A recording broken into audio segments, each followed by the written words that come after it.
Great leaders respect your personal time. 4 questions to ask yourself before you hurt the level of respect that your team has for you. Are you the type of leader or teammate that calls members of your team at all times of night, message them at odd hours and on the weekends? I need you to listen to me. Stop it. Respect is a huge thing to have from your team. It does not matter if you are in a leadership position or not. One of the areas that you can truly start to lose the followership or support of your people is by demanding their attention outside of their scheduled work hours.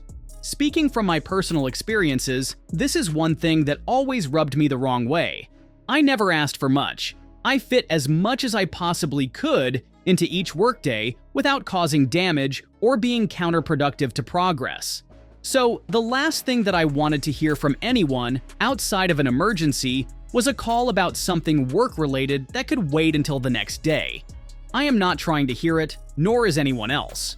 The 4 questions you should be asking yourself before you pick that phone. First question number 1. How important is this situation? Is this an emergency now, or is this a priority for the next business day? Meaning, is this absolutely time-sensitive, or can it wait until the next time both of you or everyone is in the office? There are leaders who hold every single thing that comes their way as a number 1 priority. Obviously, this is just not true. Take 10 minutes to 20 minutes to think about it. If nothing comes to mind within that short period of thinking, then it can wait. Whenever this type of situation presented itself to me, I gave myself no more than 7 minutes to run through every conceivable scenario, and if any of the perceived outcomes would require me to reach out. If they did not require immediate action, I simply typed up a blurb on my phone or wrote down a note on my tasks notebook and kept it moving. I once had a supervisor that told me one of her favorite quotes that stuck with me. The quote was, "Your lack of planning does not make your emergency mine." I'm sure it's one of those cliches, but it's a damn good one for anyone to add to their mental Rolodex. Second question number 2. How many times have I done this week, this month, the last 3 months? If this is done once a month, it may be okay with most, if not everyone. There will be rare occasions when a person would rather hear of an issue ahead of time versus the next time they see you. However, if this behavior is happening 2 or 3 out of 5 workdays after hours or on the weekends, this is an issue. This amount of non-self-imposed stress can drop the level of care and energy of someone when they are actually at work. There was a particular work center that I was briefly a member of, and I always referred to it as a house on fire. Literally, every time I stepped into the building, the staff members were arguing with each other, or they were in the break area way more than they should have been. While doing a casual walkthrough after observing these individuals for 2 days back-to-back, I asked, "Why are y'all sitting down as if you don't have anything to do?"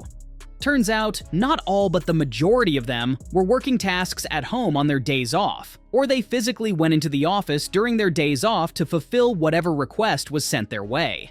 In their minds, they earned the right to sit in the break room for longer periods of time, while on the clock, since they were performing duties while not on the clock. I don't think they were wrong for their beliefs, but I did, however, tell them to get back to work, and that I'll speak with the person that's calling them outside of business hours. I have experienced this in other work centers as well, but in this particular work center, thankfully, everyone was more focused on recouping their time. Other places that I've experienced this in, it created a lot of anxiety-filled members, and that's never a great situation. Third question number 3. How many times have I contacted this specific person? Fair share is a thing to believe in when you're a leader. I am not a believer in a person burning themselves out. Whenever burnout is mentioned, I look to the leader, not the person admitting it. The word no does exist, and is an answer. For those that have a difficult time saying no, and have a history of always fulfilling requests, tend to be certain leaders' go-to person. If you as a leader cannot control just how much you contact your people outside of work hours, do yourself a favor and keep a list of who and when you reach out to. If you are not in the leadership position, but are calling people on a regular basis, maybe consider scheduling one-on-one time so you can learn more while you are all together versus waiting until after the fact to call. Fourth question number 4. How prepared or informed am I? At some point, you must ask yourself, How much do I actually know? And you need to be honest with yourself. In the leader position, you are not expected to know the specifics of every single thing that's going on at all times. However, your knowledge should be current in all areas. If you are picking up the phone more than you are outright answering questions, you may want to do a few things. 1. Conduct meetings to keep your situational awareness as up-to-date as possible. 2. Create reports tailored to each area's purpose and have them complete and submit those reports on a reoccurring basis of your choosing.